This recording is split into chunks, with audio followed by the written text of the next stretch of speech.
Монгол хэл орж хараад байна. Танайцаа за би шинэ парк дээр ирсэн байна. Тэгэхээр бүгдээрээ өнөөдөр эндээс шинэ үг сурцгаая. Зя энэ үг олсон энэ маань болохоор энэ хэсэг тамхи татаж болохгүй гэж.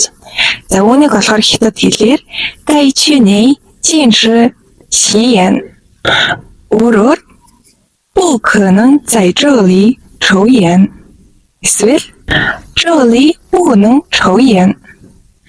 За тэгвэл хажуу тал дээр нь зүлгэн дээр хишгэж болохгүй гэж байна. Бүгдээр ачи.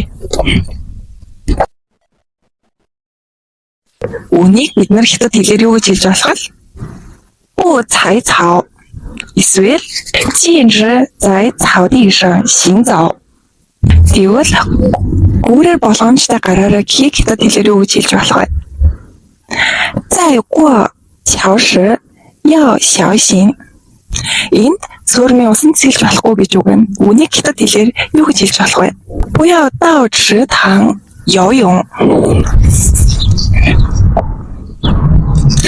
За би нэг зүйл олсон. Тэр нь юу юм бэ гэхлээр царан хогийн савыг бид нар лажи тун гэдэг, хогийг харин лажи гэдэг тийм ээ. Тэгвэл ердийн хог болон давхар хогийг хятад хэлээр юу гэж хэлж болох вэ? Ердийн хогийг бид нар тун лажи гэж хэлэх үү? Үгүй.